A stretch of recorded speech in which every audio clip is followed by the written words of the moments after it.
ओ बीबी, ये 20,000 पकड़ो और तमाशा लगाना बंद करो, निकलो यहाँ से वरना पुलिस बुला लूंगा। रोशान मलिक का मैनेजर गुस्से से धारा तो डरी सहमी आरजू आंसू जब्त करती फौरन वहां से निकली।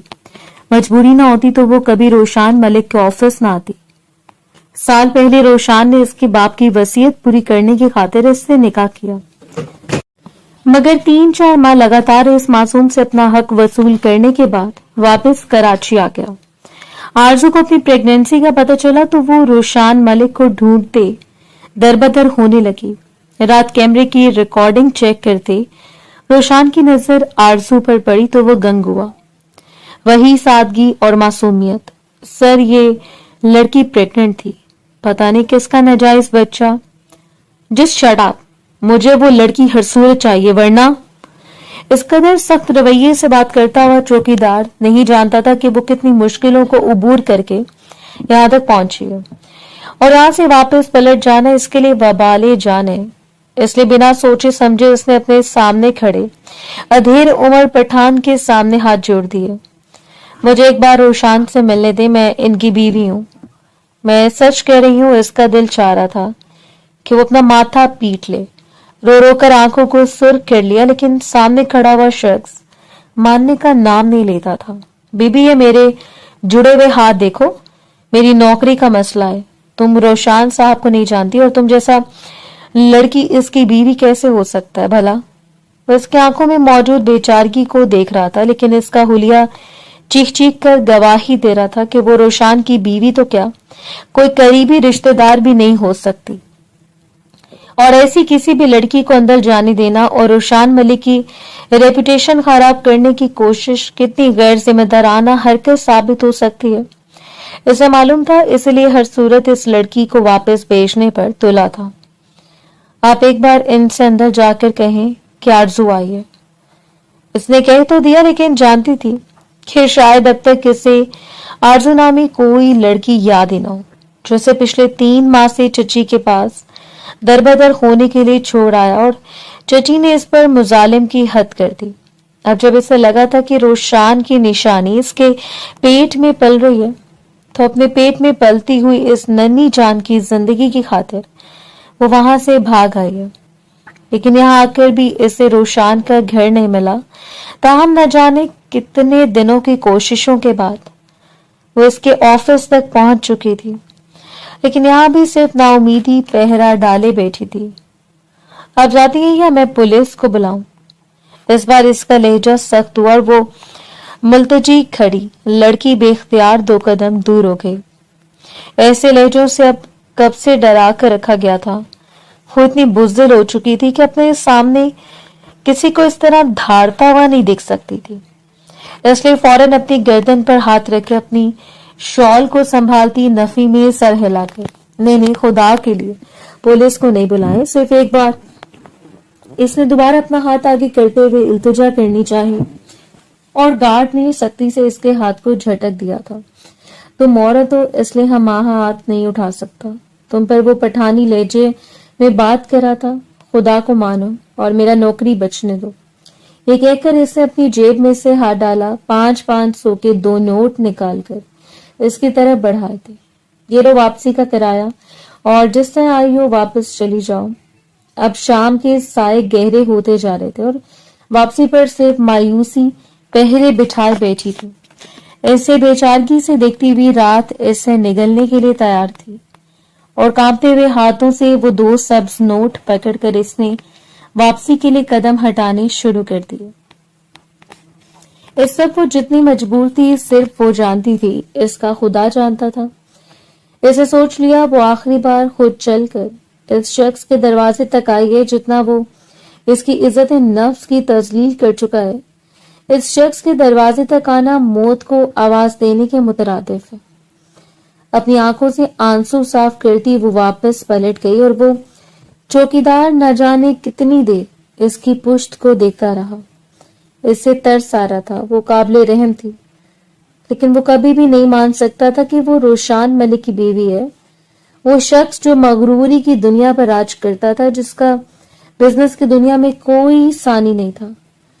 جو چلتا تو حریفوں کو آگ لگانے کے لیے اس کا انداز ہی کافی ہوتا، اور وہ شخص کسی ایسی لڑکی کو اپنی بیوی مان لے، ناممکن۔ نہ جانے یہاں کتنی اس کے آگے پیچھے گھومنے کے لیے تیار تھی، اس لیے شیر دل نے اس کی بات پر یقین نہیں کیا اور وہ خالی ہاتھ واپس لوٹ گئی۔ بادل آسمانوں پر چھائے ہوئے تھے، ہلکی ہلکی بوندا باندی شروع ہو گئی۔ وہ تب تک اس سے دیکھتا رہا جب تک کہ سڑک کے کنارے آ کر اس نے رکشہ نہیں پکڑا اور پھر ایک ٹھنڈی سانس خارج کرتے ہوئے اندر چلا گیا۔ سب لوگ چلے گئے تھے لیکن شاید وہ کسی میٹنگ کی تیاری میں تھا، اس لیے آج کچھ دیر تک آفس میں ٹھہرا رہا، ورنہ عمومی طور پر وہ کام ختم کر کے نکل جایا کرتا، اپنی کوہنیوں تک کف موڑے، آنکھوں پر چشمہ لگائے، فارمل ڈریس میں سلیقے سے بنے ہوئے بال، چہرے پر تھکاوٹ لیکن گہری سنجیدگی۔ اس کی انگلیاں بڑی تیزی سے لیپ ٹاپ کی اسکرین پر گردش کر رہی تھی۔ تبھی آفس کے دروازے پر ہلکی سی دستک ہوئی۔ شیرگل پیچھے 5 سالوں سے اس کے پاس کام کر رہا تھا اور اس کے لیے ایسا قابل اعتماد شخص تھا جس پر وہ آنکھیں بند کر کے یقین کر سکتا تھا۔ اس لیے نہ صرف وہ ہمیشہ اسے اپنے پاس رکھتا بلکہ واپسی پر بھی شیرگل کے ساتھ ہی جاتا، اور اس کے لیے اس نے سرونٹ کوارٹر کا بھی انتظام کر رکھا تھا۔ ملک صاحب، ہم پوچھنے آیا تھا، آج کچھ زیادہ کام رہتا ہے؟ اس نے ڈرتے ڈرتے پوچھ لیا، اور شاید وہ بھی اچھے موڈ میں تھا، اس لیے اسبات میں سر ہلا کر ایک نظر شیرگل کے چہرے کو دیکھا۔ کافی دیر سے میں نے تمہیں بلاوا بھیجا ہے، شیرگل میرے لیے کافی بنا دو، اس نے حکم جاری کیا، اور شیرگل سر کو ہلاتے ہوئے پلٹنے لگا۔ اس کی آنکھوں میں صرف مقابل کے لیے احترام تھا، اور دروازے کے قریب پہنچ کر وہ رک گیا، پھر پلٹ کر ایک نظر روشان ملک کو دیکھا۔ وہ ملک صاحب کچھ دیر پہلے باہر ایک لڑکی آیا تھا، ہاتھوں کو مسلتے ہوئے اس نے بات کا آغاز کیا، جبکہ روشان ابھی تک اپنے کام کی جانب متوجہ تھا، گویا وہ شیرگل کی بات سن ہی نہ رہا ہو، لیکن شیرگل کے لیے اسے ہر بات بتانا ضروری ہوتی، اس لیے وہ سن رہا ہے یا نہیں سن رہا وہ بتاتا چلا گیا۔ کافی ضد کر رہا تھا آپ سے ملنے کے لیے، لیکن میں نے دروازے سے ہی بھیج دیا۔ وہ اب کی بار بھی متوجہ نہیں ہوا۔ اس کے ذہن میں یہی تھا، شاید جاب کے لیے ہزاروں لڑکیاں یہاں تک آتی ہیں، کوئی ہوگی۔ شروع سے عورت ذات اسے کچھ خاص متوجہ نہیں کر پائے، بڑا عجیب سا دعویٰ کرتی تھی وہ۔ شیرگل نے لبوں کو ترک کیا، اسے لگ رہا تھا کہ اگلی بار پر وہ غصے سے بھڑکتے ہوئے اسے دیکھے گا اور بری طرح جھاڑ دے گا کہ شیرگل تم اتنے کم عقل ہو، حد ہوتی ہے بے وقوفی کی۔ اس لیے اپنے لبوں کو تر کرتے اس نے اگلی بات بتائی، کہتی تھی کہ آپ کا بیوی ہے، لیکن میں نے یقین نہیں کیا۔ کافی عجیب حلیہ تھا، اور یہ بھی کہہ رہی تھی کہ آپ کو یہ بتانا چاہتی ہے کہ آپ کے بچے کی ماں بننے والی ہے، اور تبھی اس شخص کی انگلیاں تھم گئیں۔ اس نے حیرت سے پلٹ کر شیرگل کی جانب دیکھا، جبکہ شیرگل نے سر جھکا لیا۔ روشان اسے نہ جانے کتنی دیر تک دیکھتا چلا گیا اور پھر اٹھ کر کھڑا ہو گیا۔ کیا مطلب ہے تمہارا؟ اس کے لہجے میں اتنی کاٹدار سنجیدگی تھی کہ شیرگل کو اپنی بتائی ہوئی بات پر افسوس ہوا۔ آپ پریشان مت ہو ملک صاحب، میں نے اسے واپس بھیج دیا، کچھ پیسہ بھی دیا ہے، امید ہے دوبارہ واپس نہیں آئے گی۔ ایسے تو پھر ہزاروں لڑکیاں ہوتی ہیں۔ وہ ابھی تک عادت کے مطابق بات کو لمبا کر کے اس سے بتا رہا تھا، اور اسے دھاڑتے ہوئے شیرگل کی بات کو درمیان میں کاٹ دیا۔ میں کہہ رہا ہوں کون تھی وہ لڑکی اور اب کہاں ہے؟ وہ سنجیدگی سے بات کر رہا تھا، اور شیرگل کو پہلی بار لگا جیسے اس بار اس لڑکی کو واپس بھیج کر اس نے سچ میں بے وقوفی کی ہے، اتنی بڑی بے وقوفی جو روشان ملک کو سیکھوا کر سکتی ہے۔ بغیر شیرگل کی مزید کوئی بات سنے وہ خود بھاگتے ہوئے آفس سے باہر نکلا۔ پہلی بار شیرگل کا وجود ساکت ہوا۔ اس نے پہلی مرتبہ روشان ملک کو کسی لڑکی کے لیے بھاگتے دیکھا تھا۔ میں وہ بری طرح بھاگ کر باہر گیا، لیکن وہ اسے کہیں نظر نہیں آئی، اور پھر تیزی سے اندر آتے ہوئے لپک کر شیرگل کی گریبان کو پکڑ لیا۔ کیا نام بتا رہی تھی وہ اپنا؟ وہ سرخ آنکھوں سے سامنے کھڑے شخص کو گھورا تھا، اور اس نے کچھ دیر سوچنے کے بعد نام بتایا، آرزو، اور گریبان پکڑتے ہوئے ہاتھ نرم پڑ گئے۔ اپنے ماتھے کو بری طرح مسلتے ہوئے اسے شدید پریشانی کا شکار لگ رہا تھا۔ آرزو یہاں تک آئی، اور اس کے بعد یہ دعویٰ کہ وہ ماں بننے والی ہے ایک ایسا بم تھا جو اس کے سر پر پھوڑا گیا، لیکن اس کا یہاں سے واپس لوٹ جانا اس کے لیے مزید پریشانی کا باعث تھا۔ وہ یہاں تک کیسے پہنچی اس پر تو وہ بعد میں غور کر لیتا، لیکن اس وقت اس کی سوئی اٹکی تھی تو صرف اس بات پر کہ وہ لڑکی جسے وہ بیوی کا درجہ دے کر فراموش کر گیا وہ اس کے دروازے تک آئی اور واپس پلٹ گئی۔ باہر موسم ہنگامہ خیز ہو رہا تھا۔ اس نے جلدی سے کیمروں کی ریکارڈنگ چیک کرنی شروع کر دی۔ آج سے پہلے یہ نوبت نہیں آئی تھی، لیکن اس وقت اس کے لیے اپنے ہاتھ کانپ رہے تھے۔ چہرہ سرخ تھا اور دور دور کھڑا ہوا شیرگل کو لگام کم سے کم اسے ایک بار روشان ملک سے بات کر لینی چاہیے تھی۔ اس وقت اسے اپنی بے وقوفی پر جی بھر کر افسوس ہو رہا تھا، اور اگلے لمحے ریکارڈنگ میں موجود لڑکی کو اس نے زوم کر کے دیکھا۔ شیرگل کی پشت کیمرے کی طرف تھی، جبکہ لڑکی کا منہ بالکل واضح تھا اور وہ لاکھوں میں بھی اسے پہچان سکتا تھا۔ وہ 22 سالہ چھوٹی سی لڑکی جس کے بکھرے ہوئے بال، سلیقے سے لی گئی شال جسے مٹھی میں دبوچ کر اس نے خود کو چھپا رکھا تھا، وہ بار بار ہاتھ ہلائے ہوئے التجا کر رہی تھی، اور اس لمحے اس نے اپنا سر تھام لیا۔ مجھے معاف کر دیں ملک صاحب، مجھے اندازہ نہیں تھا۔ شیرگل معافی مانگ رہا تھا، لیکن یہ معافی اس کے کسی کام کی نہیں تھی۔ اس سب کا آغاز اس نے خود کیا تھا۔ سب سے بڑا قصوروار وہ خود تھا، جو اس کے ساتھ اتنا نازک رشتہ ہونے کے باوجود بھی اسے فراموش کر گیا۔ کسی اور سے گلہ بنتا ہی نہیں تھا۔ اور اس روز رات روشان ملک نے نہ جانے کتنی دیری سے سڑکوں پر ڈھونڈا، آس پاس کی جتنی بھی جگہ تھی جہاں وہ جا سکتی تھی اسے چیک کر لیا۔ اس کے لیے تو حیرت کی بات یہ تھی کہ وہ کراچی کیسے آ گئی، لیکن شاید نہیں جانتا تھا جنہیں پا کر کھو دیا جائے ان کا ملنا تقریباً ناممکن ہو جاتا ہے۔ اس روز پورے 5 سال بعد وہ بی جان کے کہنے پر گاؤں گیا۔ نوازش ملک بی جان کی پہلی اولاد، جنہیں وہ اپنے ساتھ حویلی لے آئے، مگر انہیں کبھی وہ درجہ نہیں ملا جو حویلی کے وارثوں اور سردار جہانگیر ملک کے بیٹوں کو حاصل تھا، اور وجہ یہ تھی کہ وہ ان کے سابقہ شوہر کے اولاد تھے۔ اپنے پیروں پر کھڑا ہونے کے بعد وہ حویلی کے مکینوں کو سب کچھ سونپ کر الگ ہو گئے۔ بیوی اس وقت ساتھ چھوڑ گئی جب اللہ نے ان کی زندگی میں ایک نئی گڑیا بھیجی۔ اس نے اپنی ماں کو نہیں دیکھا، لیکن اس کا باپ اس کے لیے ماں کی حیثیت رکھتا تھا۔ حویلی والوں کے ساتھ نوازش صاحب کے تعلقات زیادہ اچھے نہیں تھے، اور وجہ یہ تھی کہ وہ ہمیشہ سے نوازش صاحب کو سوتیلا سمجھتے تھے، اور ان کے مطابق ان ساری آسائشات پر ان کا حق نہیں۔ تاہم ان کے بڑے بھائی ذوالقرنین ملک کا رویہ ان کے ساتھ بہت اچھا تھا۔ جن کا بیٹا روشان ملک میں ان کی کافی عزت کرتا، ویسے تو تقریباً 18 سال کی عمر میں اسے بیرون ملک بھیج دیا گیا، لیکن پھر بھی وہ جب بھی نوازش صاحب سے ملا نہایت محبت اور احترام سے، اور وہ بھی کبھی کبھار اپنی ماں سے ملنے حویلی چلے جاتے۔ ان دنوں اس نے اپنے بزنس کا آغاز کیا۔ واپس آ کر جب اس کی ملاقات نوازش صاحب سے ہوئی، اور نہ جانے کیوں انہیں اس میں وہ سب کچھ نظر آیا جن کی بیٹی کے ہم سفر میں ہونا چاہیے۔ حالانکہ آرزو اور اس کے مزاج میں زمین آسمان کا فرق تھا۔ اپنی بیٹی کو انہوں نے پڑھایا، کالج تک بھیجا، لیکن کچھ مسائل کی وجہ سے وہ دن بہ دن گرتے چلے گئے۔ مایوسی ان کے ارد گرد پہرا ڈالے بیٹھی رہی، اور نتیجہ یہ ہوا کہ وہ بہت جلد اپنی بیٹی کا ساتھ چھوڑ کر چلے گئے، اور تب اسے حویلی بھیج دیا گیا۔ اس کے باپ کا گھر اور جو زمین تھی وہ اس کے نام تھی، لیکن پھر بھی یہاں وہ چچی کے رحم و کرم پر تھی۔ ملک ذوالقرنین بھی تقریباً 2 سال قبل ایک کار ایکسیڈنٹ میں اللہ کو پیارے ہو گئے، اور یہ بی جان کے لیے بہت بڑا دھچکا تھا۔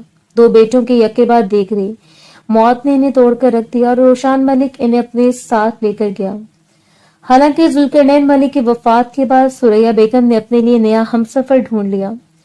وہ ہرگز نہیں چاہتی تھی کہ صرف ایک بیٹے کے نام پر وہ اپنی پوری زندگی برباد کر دے۔ شروع سے وہ آزادی پسند عورت تھی جنہیں ذوالقرنین ملک جیسے انسان سے کوئی خاص رغبت نہیں تھی، اور ان کی موت جیسے ان کے لیے ہر راستے کو صاف کر گئی۔ ایک بزنس مین جن کے تعلقات ان کی فیملی کے ساتھ کافی پرانے تھے، ان کے ساتھ رشتہ ازدواج میں منسلک ہو کر انہوں نے اپنے بیٹے کو بھی فراموش کر دیا۔ بیرون ملک کی ہواؤں نے ان کے سارے خوابوں کی تکمیل انہیں بخشی، اور وہ وہیں کی ہو کر رہ گئی۔ تب زندگی میں سے بی جان رہ گئی جنہیں بیٹوں کی موت نے توڑ دیا، لیکن روشان ملک ان کے لیے ایک مضبوط پناہ تھی جو ہمیشہ ان کے لیے دستیاب رہتا، جس نے کبھی انہیں بیٹوں کی کمی محسوس نہیں ہونے دی۔ اور اس کی بھی کل کائنات بی جان تھی، اس لیے وہ کبھی بھی ان کا کہا نہیں موڑ سکتا۔ اس روز وہ ان کے ساتھ انہیں کی ضد پر گاؤں آیا، لیکن یہاں آ کر کون سی مصیبت اس کے گلے پڑنی تھی وہ ہرگز نہیں جانتا تھا۔ بی جان نے حویلی آ کر اپنی نازک سی پوتی کا حال دیکھا تو ان کا کلیجہ منہ کو آ گیا۔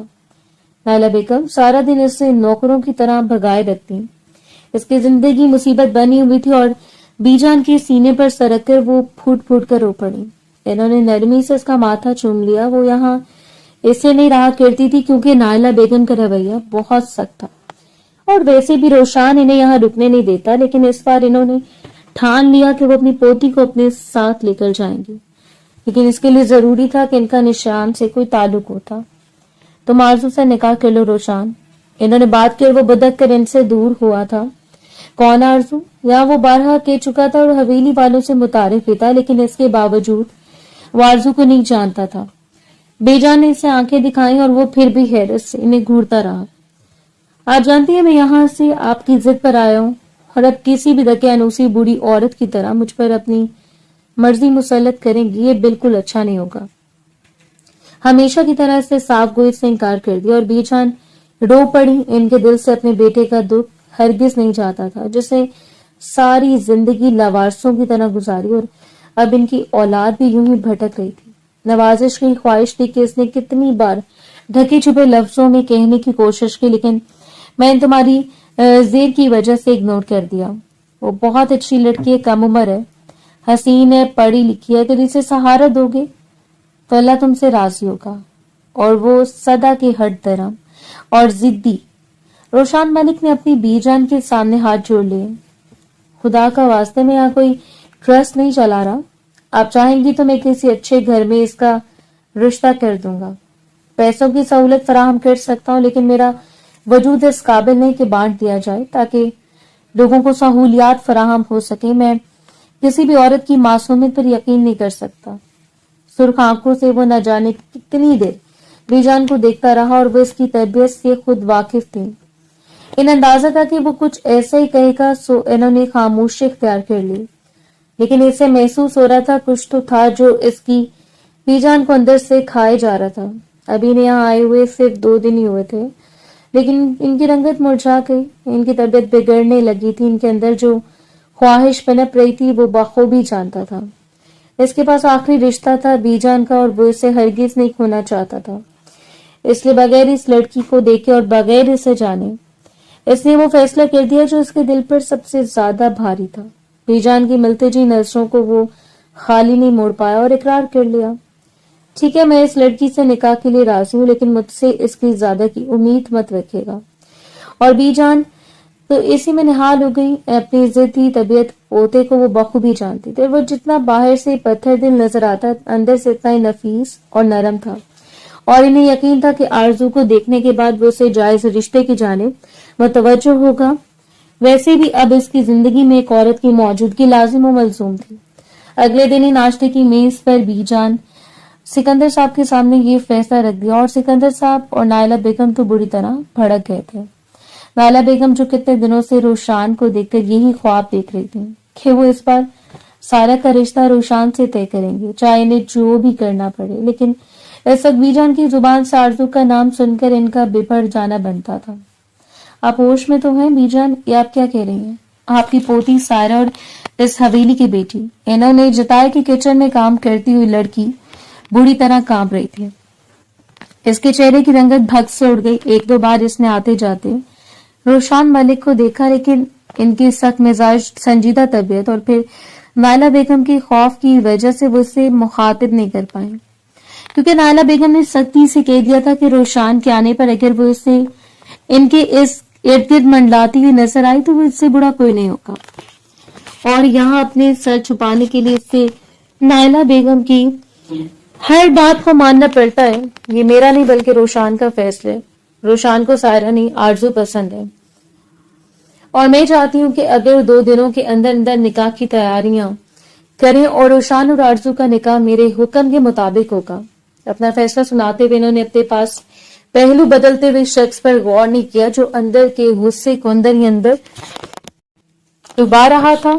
خود کو بار بار ملامت کرتے ہوئے وہ اپنے آنے پر لعنت بھیج رہا تھا۔ یہاں آنا ہی نہیں چاہیے تھا. ایک اور مصیبت اس کے گلے پڑ گئی جسے وہ ساتھ لے جانے کے لیے ہرگز بھی تیار نہیں تھا. بس یہ ایک نکاح کاغذی رشتہ اور اس کے بعد سب کچھ ختم. ایسوس کچن میں برتن دھوتی اس 22 سالہ معصوم سی لڑکی کو نائلہ بیگم نے چٹیا سے پکڑ کر جھنجھوڑ دیا. منحوس ماری، کھا گئی میرے بیٹے کے مقدر.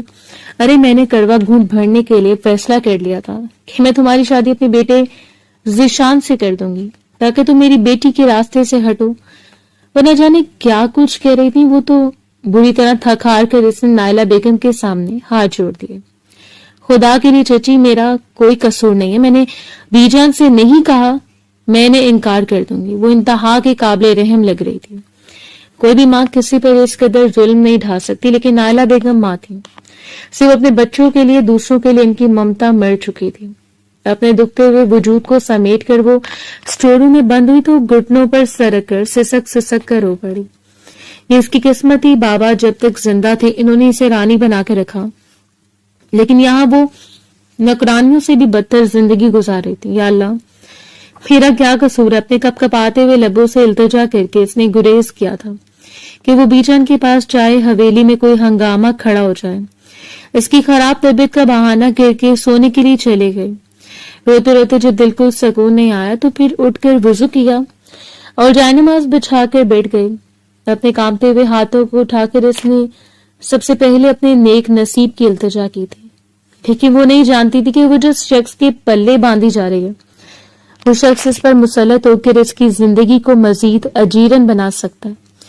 شاید اس کے لیے آسانیاں تھیں، لیکن ابھی طویل آزمائش تھی، اور اس طویل آزمائش کے بعد شاید روشنی کا جگمگاتا ہوا سورج اس کا منتظر ہوتا، لیکن ابھی اسے بہت کچھ برداشت کرنا تھا. کافی دیر گزرنے کے بعد وہی جائے نماز پر سر رکھے وہ لیٹ گئی. اگلے 2 دنوں کے اندر سکندر صاحب نے بادل ننخواستہ تیاریاں شروع کر دی.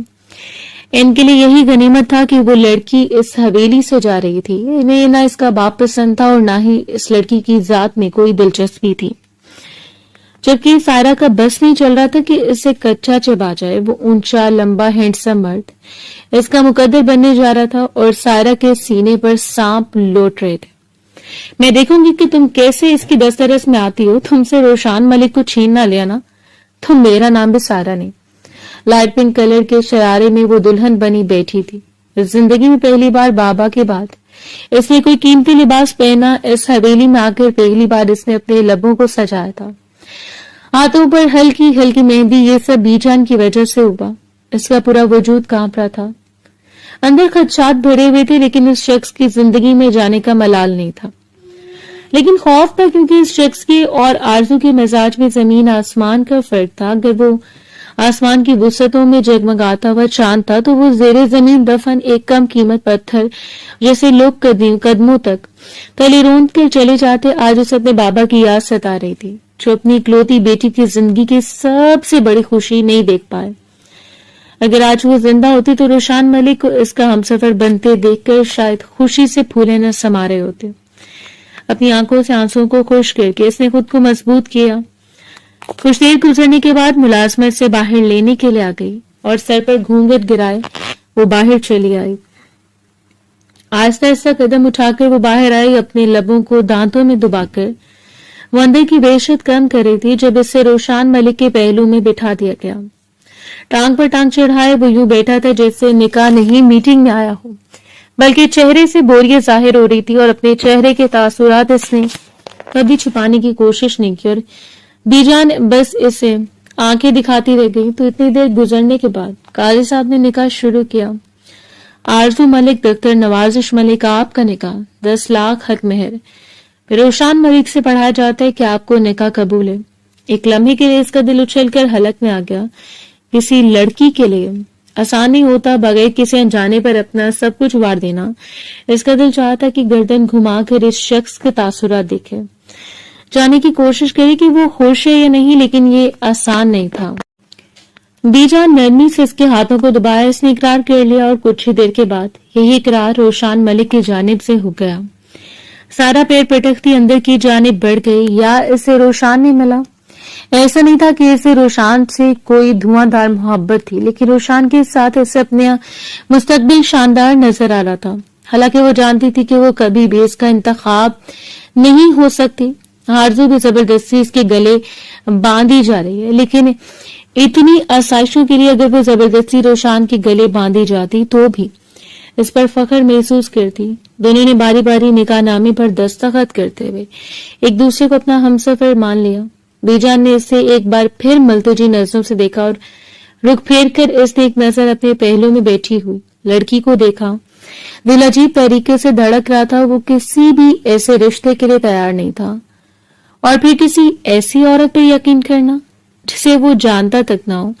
हाथ बढ़ाकर इसने वो जालीदार घूंघट हटाया और इसके सामने कुछ ऐसा था जिससे इसे साकित होने पर मजबूर कर दिया। आज तक न जाने वो कितने हसीन और पुरतमाद चेहरों से मुतारिफ हुआ, कितने थे जो इसे देखकर चमक जाते, कितनों ने इसके करीब आने की कोशिश की, लेकिन सामने बैठी हुई कुंदन की तरह जगमगाती हुई लड़की में कुछ अलग था जिससे इसे चौंक जाने पर मजबूर कर दिया। जब हम सारी नियतों को खुदा से जोड़ लेते हैं ना, तो वो भी हमारे चेहरे और आंखों में ऐसा नूर भर देता है जो हम पर पड़ने वाली नजरों को साकित कर दे। और वो भी साकित हो गया। मुकाबिल ने पलकों को झुका रखा था, वो पलकों से नजर हटाता हुआ इसके जगमगाते हुए लबों पर जमा गया, और फिर वहां से सुराहीदार गर्दन इसकी ठोड़ी पर जगमगाते हुए तिल ने रोशान मलिक को लम्हे भर में बेचैन कर दिया। वो इसकी इमेजिनेशन से हिट करती और जिस तरह का तस्वुर कर रहा था वो वैसी नहीं थी। वो नर्मो मुलायम सी दोशीजा जिसकी रंगत इस वक्त रोशान मलिक की नजरों की वजह से सुर्ख पड़ रही थी, और भी बड़ी मुश्किल से रोशान ने इसके चेहरे पर से नजरें हटाकर बाकी सबकी तरफ मतवज्जो हुआ। वो चाहने के बावजूद इसे मजीद रुख मोड़कर देख नहीं पाया। कुछ ही देर के बाद नायला बेगम ने मुलाजमा को इशारा किया और वो इसे उठाकर अपने कमरे में लेकर चले गए।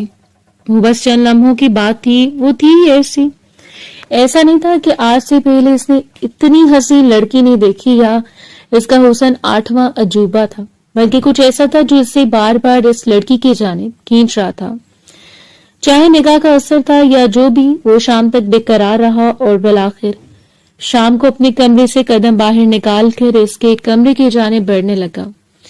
पहले से मालूम ही नहीं था कि इसका कमरा कौन सा है, लेकिन निकाह के बाद इसने मुलाजमा से पूछ लिया। ऐसा नहीं था कि वो कोई दिल फेंक किस्म का मर्द था या इसके हुस्न को देखकर पिघला जा रहा था, लेकिन एक बार फिर वो इसे करीब से देखना चाहता था। आज सुबह बीजान और सिकंदर साहब के कहने पर वो इसे स्टोर रूम से इस कमरे में मुंतकिल किया गया। थोड़ा सामान जिसकी जरूरत का था और बाकी तन्हाई। अपने बालों को छोड़कर गजरों को उतारकर अपने दुपट्टे को साइड में रखे वो ऐसे बिस्तर पर लेटी हुई थी, गोया बिखरी हुई हो और बिखर कर अपने रंगों से मुतारिफ होना चाहती हूँ। अभी तक वो इसी शख्स के बारे में सोच रही थी जो अब इसकी धड़कनों पर मुसलत होने वाला था, और तभी कमरे का दरवाजा खुला। ऐसे लगा, इसे यकीन था सारा इस वक्त आती होगी इसे जली कटी सुनाने के लिए, या फिर नाला बेगम इसे झंझोड़ कर बेड से घसीट कर किचन में ले जाने के लिए। लेकिन काफी देर गुजरने के बाद जब कोई हलचल नहीं हुई तो इसने अपनी लरसती हुई पलकों को खोला और सामने खड़े शख्स को देखकर लम्हे भर में इसकी रंगत फक हो गई। दिल उछल कर हलक में आ गया, सांस बेतरतीब होने लगी और कपकपाते हुए हाथों से इसने जल्दी से अपना दुपट्टा तलाश लिया।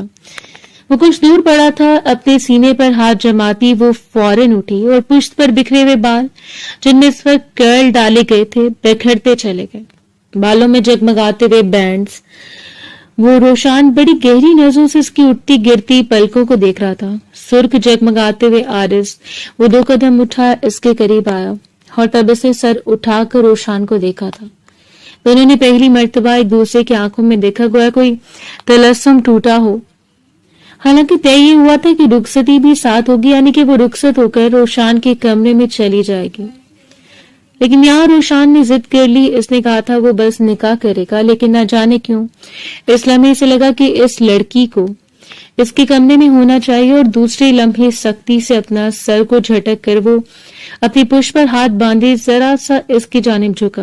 निकाह मुबारक हो मिसेज रोशान मलिक, मेरा ख्याल में तो आपकी अच्छी खासी लॉटरी लग गई है। आंख दबाकर वो लबों का कोना खींचकर मुस्कुराया, और ये तंज नहीं था। सामने बैठी हुई लड़की के दिल में गोया तीर पेवस्त हुआ। वो तो बड़ी उम्मीदों से इसके निकाह में आए थे, اس کی زندگی بدل دی جائے گی، لیکن یہاں صرف بدلی کے علاوہ کچھ نہیں تھا۔ سو چپ چاپ اپنی پلکوں کو جھکا لیا اور اس نے آگے بڑھ کر تھوڑی سی تھام کر اس کے چہرے کو اپنے قریب کر لیا۔ تم جانتی ہو نا، یہ نکاح سے بی جان کی رضامندی سے ہوا ہے۔ تم روشان ملک کی بیوی ہو، لیکن اس سے زیادہ کوئی امید نہ رکھنا۔ نہ تمہاری مجھ پر کوئی حق ہے اور نہ ہی میں حق جتانے کے لیے تمہارے پاس آؤں گا۔ حالانکہ وہ یہ سب کچھ دل سے نہیں کہہ رہا تھا، بس ایک ضد تھی، انا کا نہ ٹوٹنا، اور اسی انا کے خول میں قید ہو کر وہ یہ سب کچھ کہتا چلا جا رہا تھا۔ تم بی جان سے خود کہو گی کہ تم یہیں رہو گی، تمہیں ہمارے ساتھ نہیں آنا۔ اس بار اس نے کندھے سے دبوچ کر اسے اپنے قریب کر لیا اور وہ گڑبڑا کر اس کے سینے سے جا لگی۔ چوڑیوں کا چھنکنا اور خوشبوؤں کے جھماکے، جیسے وہ لڑکی لمحے بھر میں اسے بے خود کر گئی اور وہ 2 قدم دور ہو گیا۔ میری بات سمجھ رہی ہو نا؟ اس کی سواری انداز پر جلدی جلدی ہاں میں سر ہلاتی وہ اسے یقین دلا رہی تھی کہ وہ ویسا ہی کرے گی جیسا وہ کہے گا، اور وہ 2 انگلیوں سے اس کا گال تھپ تھپا کر وہ ہلکا سا مسکرایا۔ یہ کوئی مشکل قید نہیں تھی جتنا اس نے سوچا تھا، وہ اتنا بھی اس کے سر پر مسلط ہونے والے نہیں تھی۔ By the way you are so beautiful, ایک گہری نگاہ اس کے وجود پر ڈال کر وہ پلٹ گیا اور وہ وہیں بیٹھی چلی گئی، یعنی نکاح کے بعد بھی اسے یہیں رہنا تھا۔ اس شخص کی زندگی میں اس کی کوئی حیثیت نہیں تھی، اور یہ بات وہ اسے باور کروا کر جا رہا تھا۔ بی جان کی ضد پر اگلے 1-2 دنوں کے لیے انہوں نے یہیں رکنا تھا، اور پھر واپسی، جبکہ روشان کے کہے کے مطابق اس نے ابھی بی جان سے کہہ دیا کہ وہ کچھ عرصے کے لیے یہیں رہنا چاہتی ہے، جب تک کہ وہ خود روشان سے نہ کہے اور وہ اسے لینے نہ جائے۔ اور بی جان کو حیرت ہوئی کہ اس قید سے نکالنے کے لیے میں نے اتنا بڑا قدم اٹھایا، اس معصوم سی لڑکی کے لیے پریشان نظر آ رہی ہے، اور اس نے نرمی سے ان کے دونوں ہاتھوں کو تھام کر اس پر بوسے دے ڈالے۔ میں کہہ رہی ہوں نا آپ سے، میرے لیے بس کچھ ماں۔ ایک بار پھر وہ اس کی ذات سے غافل ہو گیا۔ چاہے یہ 2 دن بھی تھے، لیکن اب ان کا رشتہ ایسا تھا کہ وہ ہر لمحہ اس کی جانب متوجہ رہتا۔ ایک بار پھر وہ نائلہ بیگم کی زد میں آ گئی۔ وہ حویلی میں روشان ملک کی آخری رات تھی۔ اگلی صبح انہوں نے چلے جانا تھا۔ سگریٹ سلگا کر وہ کھڑکی میں کھڑا ہوا باہر لان کی جگمگاتی روشنی میں گرتی بوندوں کے درمیان اس نے اس لڑکی کو دیکھا۔ آتشی رنگ کی شلوار قمیض میں وہ سینے پر دوپٹہ پھیلائے اداس موسم کا حصہ لگ رہی تھی۔ گرتی ہوئی بوند میں گویا اس پر اثر انداز ہی نہ ہو رہی ہو، جبکہ سگریٹ کے لمبے کش لگا کر دھوئیں کو فضا میں تحلیل کرتے ہوئے شخص کی نظریں بڑی باریک بینی سے اس کا جائزہ لے رہی تھیں۔ دور کھڑے شخص کی عقابی نظریں اس کے وجود پر جمی ہوئی تھیں۔ حالانکہ وہ محض 22 سال کی تھی، لیکن پھر بھی بھرے بھرے خد و خال مقابل کے لیے کشش کا باعث بن رہے تھے۔ ایک دم سے اسے گھٹن ہونے لگی، جیسے پورے کمرے کی فضا میں بے چینی سی پھیلنے لگی، اور سگریٹ کو بجھاتا ہوا وہ اپنے کمرے سے باہر نکلا۔ رخ لان کی جانب تھا۔ وہ وہاں صرف اس لیے جلی کٹلی سنانا چاہتا تھا، لیکن ہرگز نہیں جانتا تھا کہ آج جو کچھ ہوگا وہ ان دونوں کے وہم و گمان میں بھی نہیں ہوگا۔ جلدی سے قدم اٹھاتے ہوئے وہ اس کے قریب آیا، اور جو آرام سے اپنے چہرے کو آسمان کی طرف کیے آنکھیں بند کیے کچھ محسوس کر رہی تھی، اسے بازوں سے دبوچ کر اپنی جانب موڑا، اور وہ جگمگاتا ہوا چہرہ اپنی پوری آب و تاب سے اس کے سامنے تھا۔ بدن سے چپکے ہوئے بھیگے کپڑے، بھیگے بال اور چہرے کے اطراف پھیلی ہوئی لٹیں، چہرے پر جا بجا پڑی بوندیں۔ وہ نہ جانے کیوں اسے مخمور ہوتی ہوئی نگاہوں سے دیکھتا رہا، اور پھر آگے بڑھ کر نرمی سے اس کے ہاتھ کو تھام لیا۔ کتنا دل چاہا تھا اس کا کہ روشان ملک جیسے شخص کی حسین چہرے کو اپنے چھوٹے چھوٹے ہاتھوں میں تھام کر اسے خود پر بیتی ہوئی باتوں سے آگاہ کرے، اسے بتایا کہ یہاں اسے چھوڑ کر جائے گا تو وہ مر جائے گی، لیکن اس سے پہلے کہ وہ ایسا کرتی تو مقابل نرمی سے اس کے لبوں پر جھکا اور ایسی گستاخی کی جس نے اس کے دل کو ٹھہر جانے پر مجبور کر دیا۔ سب لوگ اپنے اپنے کمروں میں چلے گئے تھے۔ شاید کسی کو بھی امید نہیں تھی کہ وہ دونوں ایک دوسرے کی دسترس میں ہوں گے، ورنہ نائلہ بیگم بھلا کہاں سونے والی تھی، اور روشان جو خود کو ایک ایسا مرد تصور کرتا تھا جو کبھی کسی کو دیکھ کر ساکت نہیں ہوتا، نرمی سے جھک کر اسے اس کے بازو میں بھر گیا۔ اس کے بھیگے ہوئے وجود کو اپنے قبضے میں لے کر وہ نرمی سے اس کی گردن پر اپنے لب سجاتا ہوا اسے سرخ آنکھوں سے دیکھتا، कपकपाने पर मजबूर कर गया था, जबकि वो तड़प कर इससे दूर हुई। प्लीज, इसके लबों ने हल्की सी सरगोशी की और रोशान ने नरमी से इसके लबों पर अपनी उंगली जमा दी। तुम जानती हो कि तुम मेरी बीवी हो, मैं हक रखता हूं तुम पर। वो इसे हक के बारे में बता रहा था जो बाकी सारे हक फरामोश कर गया था, जो कल बड़े धड़ल्ले से इसके सामने खड़ा कह रहा था कि वो इस पर कोई हक नहीं रखती। दिल चाहा कि वो इसे खुद से दूर धकेलते, लेकिन इतनी सख्त नहीं थी।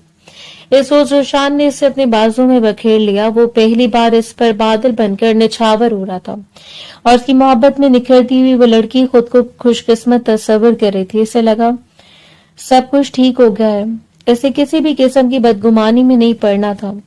आहिस्तगी से मुस्कुराते हुए इसने अपने आप रोशान के सपुर्द कर दिया। वो शौहर था इसका, इससे हक मांग रहा था और इसमें इसकी गलती तस्वर की जाती है। अगर वो अपने कदम पीछे हटा लेती।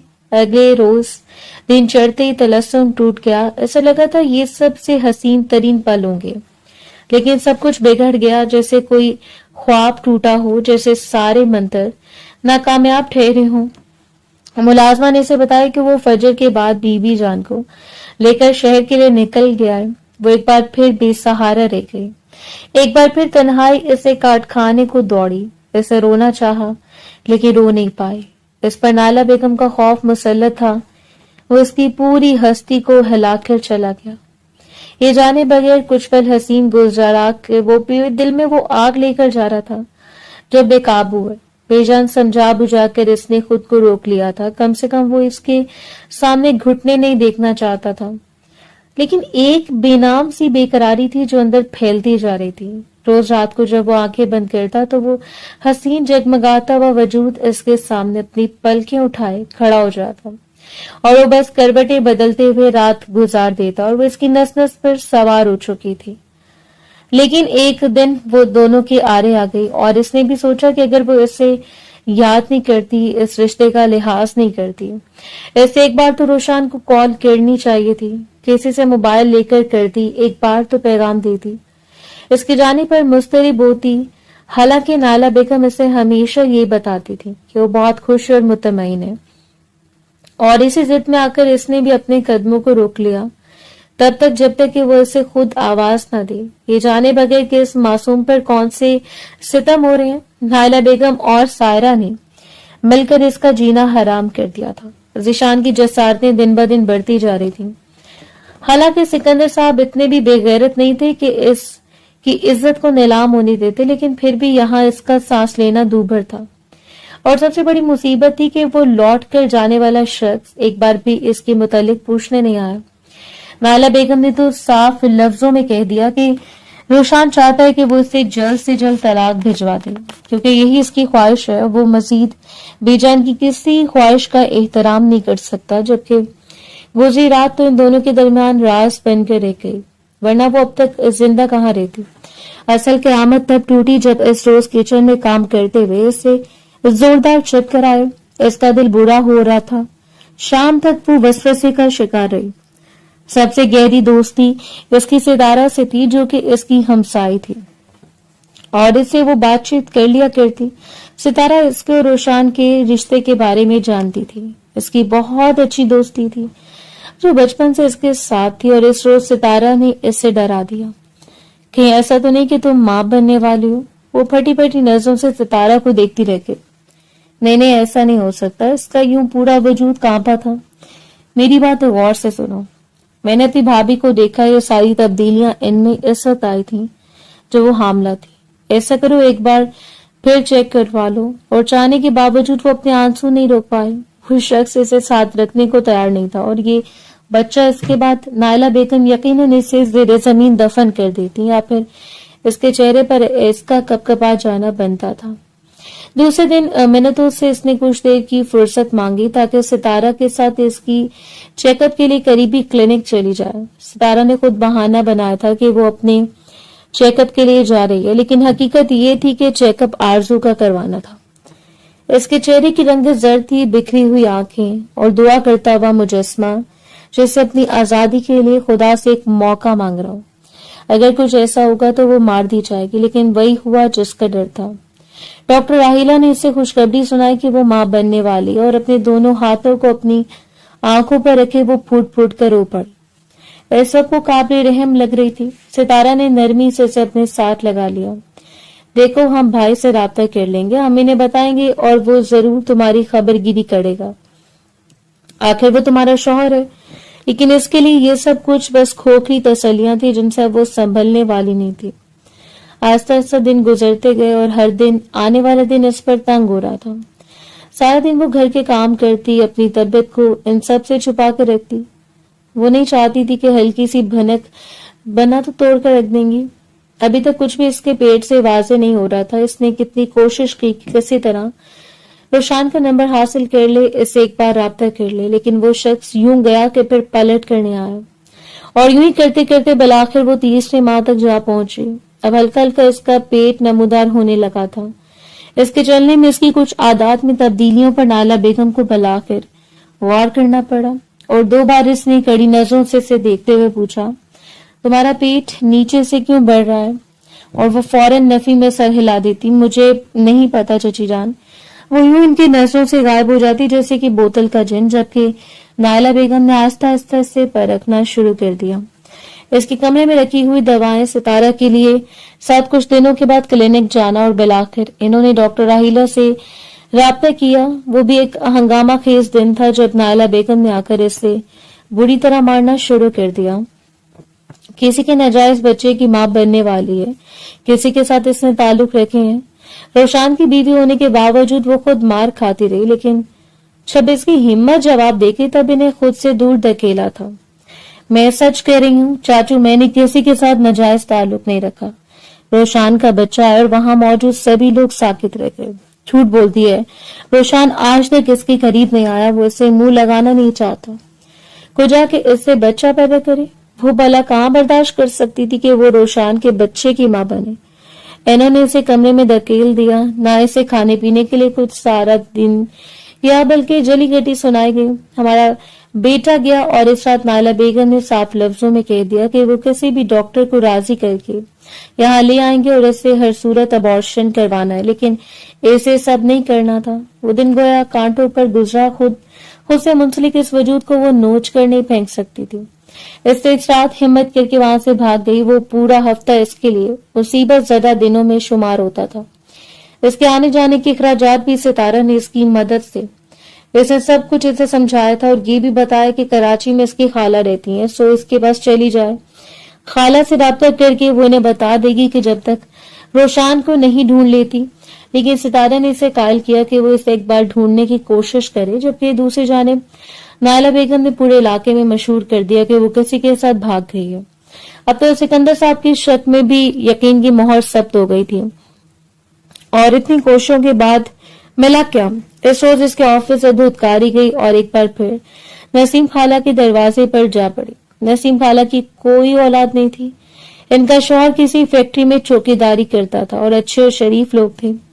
खाला खुद भी लोगों के घरों में काम करती और यूं गुजर बसर अच्छी तरह हो रही थी। इस रात वो जितना बेकरार हुआ था आज से पहले नहीं हुआ। वो इसके दरवाजे तक आई थी जिसे वो फरामोश कर चुका था, पर तब ऐसा लगा कि इसे इस लड़की से मुंह नहीं फेरना चाहिए था। बीजान के सामने बैठते हुए वो भरपूर मर्द रो पड़ा। इसके अंदर एक हशर बरपा था, एक आग लगी हुई थी। वो 2 दिनों से इसे ढूंढ रहा था। 2 रातें इस सड़कों पर इधर से उधर भागते हुए गुजार दी, लेकिन इसका कुछ पता नहीं था। और फिर इस रोज वो बीजान को लेकर एक बार फिर गांव चला। सिकंदर साहब के घर में दाखिल होते इसने हंगामा मचा दिया था। मुझे अभी और इसी वक्त मेरी बीवी चाहिए, बताएं कहाँ है वो? और नायला बेगम ने इसके कहने से पहले अपना सर पीट लिया। हम तो तुम्हें कब से बताना चाहते थे, लेकिन डर से नहीं बताया कि वो किसी के साथ भाग गई है, और तो और किसी के नाजायज बच्चे की। पहली बार वो इतना धारा के मलिक हवेली के दरो दीवार लड़ गए। वो किसी और का नहीं, मेरा बच्चा है, मेरे बच्चे की मां बनने वाली। और इसकी धार ने सब कुछ साकित कर दिया। अगर मेरी बीवी नहीं मिली तो मैं इस पूरी हवेली को मिट्टी में मिला दूंगा, आप सबको पुलिस के हवाले करूंगा। याद रखना बीजान तो अलग निडाल हो चुकी थी। ये सदमा कम नहीं था। इसने खुद इसकी रखी हुई चीजों की तलाशी ली और तब इसे सितारा के बारे में मालूम हुआ। इसकी सबसे बेहतरीन दोस्त और हमराज, और इस वक्त वो मुल्तजी बनकर सितारा के दरवाजे पर गया था। जो काफी देर कारदार नजरों से इसे देखती रही। अब तक तो वो मरमरा चुकी होगी। मलिक साहब, अब आपने आने में देर कर दी है। सीने पर बाजू लपेटते हुए सितारा ने दुख से इसे देखा और वो तड़प कर इसे देखता रह गया। मैं इसे ढूंढ लूंगा, लेकिन अगर तुम्हें पता है तो खुदा के लिए मुझे बताओ, वो भरपूर मर्द जो मगरूरी में अपना कोई सानी नहीं रखता था, इस रोज मुकद्दर ने इसे दर दर की ठोकरें खाने पर मजबूर कर दिया। इस अना को हमेशा सामने रखा, अपनी जायज रिश्ते में भी जिद पाली और आज शायद खुदा इसकी जिद तोड़ना चाहता था। वो सितारा के सामने घुटनों के बल बैठ गया और वो शर्मिंदा होकर 2 कदम दूर हो गई। मुझे खुदारा बता दो मेरी बीवी कहाँ है, मैं इसे ढूंढकर इसके कदमों में बैठ जाऊंगा, ऐसे मना लूंगा। मैं हर सूरत वो रो रहा था और सितारा का दिल पसीज गया। सितारा ने इसे बताया कि यहाँ से किस तरह इसे नायला बेगम के चुंगल से निकाल कर इसे कराची भिगाया और फिर अपनी खाला के पास रुकने की ताकीद भी की। खाला को कॉल करके वो हाले वाल लेती रही, लेकिन इस बार काशान ने इसे मना किया कि वो काशान के बारे में इसे बताने से गुरेज करे। वो खुद जाना चाहता था, इसे मना कर लाना चाहता था अपनी जिंदगी में वापस, जिसके बगैर जिंदगी खाली थी। एक बार फिर एक नए मकसद से वो कराची में दाखिल हुआ। सिकंदर साहब और नायला बेगम के साथ इसने जो किया सो किया। अब इसे हर सूरत अपनी बीवी को ढूंढना था, अपनी गलतियों की माफी मांगनी थी, इसे समेट कर मोहब्बत की तरफ ले आना था। इस शाम वो सितारा के बताए हुए एड्रेस पर पहुंच गया और एक गुमनाम सा इलाका और एक बोसीदा सा घर, वो पहली बार शायद किसी ऐसे घर में आया। दरवाजे पर दस्तक दी तो एक अधेड़ उम्र औरत बाहर निकली और इसे अपना नाम रुशान बताया। वो काफी देर ऐसे देखती रही और फिर अंदर आने का रास्ता दे दिया और अंदर दाखिल हुआ। दिल धड़क रहा था, सांसें मचल रही थी, पूरे जिस्म पर बेचैनी छाई हुई थी। और तभी वो कमरे से निकली, पर्पल कलर की शलवार कमीज में सर पर खूबसूरती से जमाया गया दुपट्टा, हाथ में उठाई हुई ट्रे उठाकर भरा भरा सा वजूद, और वह देखकर वहीं साकित हो गया। चंद कदमों के फासले पर खड़ी हुई लड़की के हाथ से ट्रे छूट गई। वो बस डुबडुबाती हुई आंखों से अपने सामने खड़े शख्स को देख रही थी, जिसने पल की भी देर किए बगैर इससे बढ़कर खुद में भींच लिया। वो इसके सर पर लब रखे इसकी धड़कनों को महसूस कर रहा था। इसके लिए ये यकीन करना मुश्किल था कि इसने अपनी गुमशुदा मोहब्बत को ढूंढ लिया। वो लड़की जो इस पर हक रखती थी, जो उसके हक में होते हुए दर बदर की ठोकरें खा रही थी, इसे ढूंढ लिया और वो भी काफी देर इसके सीने पर सर रखे रोती रही और फिर खुद इससे दूर धकेल दिया। खबरदार, आपको और मेरा कोई रिश्ता नहीं है। इसका चीखना चिल्लाना, बदगुमान होना, नाराज होना बनता था। रोशान के चेहरे पर जाबजा थप्पड़ रसीद करते हुए वो चीख चीख कर इसे बता रही थी कि वो किस किस कयामत से गुजर कर यहाँ पहुंची है। इसके पेट में रोशान की निशानी थी, जिसे संभाल के यहाँ तक लाते लाते वो निडाल हो चुकी है। अब ऐसा कहते जब मैं मर जाती, जब मेरा बच्चा मेरे साथ मर जाता। रोशान ने नफी में सर हिलाते हुए इसके लबों पर हाथ जमा दिया। मुझसे गलती हो गई, बहुत बड़ी गलती। मैंने ये नहीं सोचा था कि तुम्हारे अपने इस कदर जहरीले हैं। मैं बस इस रिश्ते को वक्त देना चाहता था, मैं पूरे दिल से अपनाना चाहता था। इस रोज वो इसके सामने बैठ गया, नरमी से इसके हाथों को थाम कर अपने माथे से लगा लिया और वो सुन खड़ी इसे देखती रह गई। वो जो बात करते हुए भी 100 बार सोचता होगा, आज उसे अपनाने के लिए बेताब खड़ा था। नरमी से समेट कर इसे अपने करीब करते, इसके माथे पर अपने लब सजाते इसे मोहब्बत में भिगो रहा था। अगर तुम चाहो तो मैं तुम्हारे कदमों में सर रखने को तैयार हूँ, मुझे माफ कर दो। मैं तुम्हारी तरफ से गाफिल हुआ था, लेकिन सुबह का भटका अगर शाम को घर वापस लौट आए तो इससे भूला भटका नहीं कहते, बल्कि समेट लेते हैं। और इसके पास और कोई रास्ता नहीं था, अपनी औलाद को लेकर वो कहाँ जाती। सो परेशान वाला हाथ थाम कर नसीम खाला का शुक्रिया अदा करती इस रोज वो इसकी आलिशान हवेली में दाखिल हुई। पहली बार इस हवेली को देखकर वो फूट फूट कर रो पड़ी। दर बदर की जिंदगी गुजारते हुए इसने नहीं सोचा था कि किस्मत इस पर यूं भी मेहरबान होगी। बीजा ने गले लगाकर इसके माथे पर बोसे दे डाले। वो एक बार फिर शिद्दत से रो पड़ी। इसके लिए मुलाजमों को मखसूस कर दिया गया और अलग कमरा, खाना पीना, ख्याल रखना, और इस सारी सूरत हाल के पीछे रोशान मलिक का ही हाथ था, जो हर शाम इसके कमरे में आता, इसका ख्याल रखता, इस पर अपनी मोहब्बत निशावर करता और मनाने की कोशिश करता, लेकिन शायद वो अभी तक नाराज थी।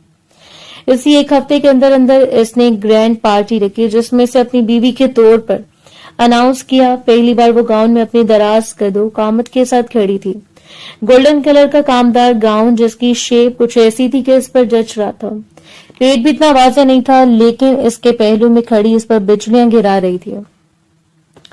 कभी कभी हमसे हसद करने वाले नहीं जानते कि कुदरत ने हमारे लिए जो रखा है वो सिर्फ हमारा है, वो इन्हें किसी सूरत नहीं मिल सकता। और इसके हसीन पहलू में इसे अंदाजा हुआ कि रोशान मलिक सिर्फ इसका है। कमरे में आने के बाद उसने नरमी से इसका रुख अपनी जानिब मोड़ लिया। इसकी ठोड़ी पर अपने लब जमाता वो 2 कदम पीछे हट गया तो वो गुलनार चेहरे को झुका गई। और कितना ग्लो करना, शौहर से शर्माने का ग्लो, मम्मी बनने का ग्लो, वो इसे हकीकत में बजल कर रहा था। लबों को दांतों में दबाकर बड़ी जज्बियत से इसके चेहरे का जायजा ले रहा था और वह नरमी से मुस्कुराते हुए सर झुकाए खड़ी रही। जब मुकाबिल ने इसके चेहरे को थाम कर अपने करीब कर लिया। भूल जाओ हर एक बात, भूल जाओ, ये आसान तो नहीं है, लेकिन सिर्फ मुझ पर तवज्जो दो, मेरी मोहब्बतों को वसूल करो, क्योंकि तुम मेरी मोहब्बतों की इकलौती वारिस हो। नरमी से इसके लबों पर झुकते हुए से अपनी दस्तरस में लिए खड़ा था, जबकि इसकी शर्ट को मुट्ठियों में दबोच कर बुकाया उसकी धड़कनों को सुन रही थी। 2 दिल एक दूसरे में गुम थे। अब वादा करें कि अब आप कभी भी मुझे छोड़कर नहीं जाएंगे। ठीक है, अगर आपने दूसरी शादी किसी अच्छी खूबसूरत और पढ़े लिखे लड़की से करनी है तो कर लें। जबकि वो मुबहम सा मुस्कुराते हुए से देखता रहा। हो सकता है मैं कर चुका हूँ। आंखें दिखाकर इसने लबों पर संजीदगी बरकरार रखी और नफी में सर हिलाकर वो पूरी आंखें खोले इसे देखती रही। जी नहीं मलिक साहब, अब मैं खुद से दूर नहीं जाने दूंगी आपको। मुझे किसी के साथ आपको नहीं बांटना। इसमें मोहब्बत से मुस्कुराते हुए रोशान मलिक के कंधे पर अपने सर को टिका दिया और रुख मोड़कर रोशान ने इसके लबों पर बोसा दे डाला। मैं भी तुमसे मोहब्बत करता हूँ। आज मुझे मानने में कोई यार महसूस नहीं होती। अब मेरे लिए काबिल मोहब्बत हो, तुम्हारा वजूद मेरे लिए जिंदगी के बराबर है। चांद, ये बादल, ये आसमान, सितारे, दुनिया की हर एक चीज गवाह है तुम्हें परवरदिगार ने मेरे लिए बनाया, और तुम वो लड़की हो जिसे पाक और सिर्फ शुक्र अदा किया जा सके। आस्ता आस्ता इसे अपनी दस्तरस में ले रहा था और दोनों एक दूसरे में गुम होकर बिखरते जा रहे थे। दूर खड़े चांद ने आसमान पर कब्जा जमाकर पूरी चांदनी को आसमान पर फैलाकर ऐलान किया था। 2 दिल एक दूसरे के करीब धड़क रहे थे, और जब 2 दिल धड़कते हैं, खासतौर पर अगर वो मियाँ बीवी के होते हैं, तो परवरदिगार अपनी खास रहमत नाजिल करता है, और जो खुदा की नजर में काबिल रहम होता है, ऐसे किसी और की जरूरत नहीं होती। उम्मीद है हमारी आज की स्टोरी आपको पसंद आई होगी। स्टोरी पसंद आई हो तो अपना वीडियो लाजमी शेयर करें। शुक्रिया।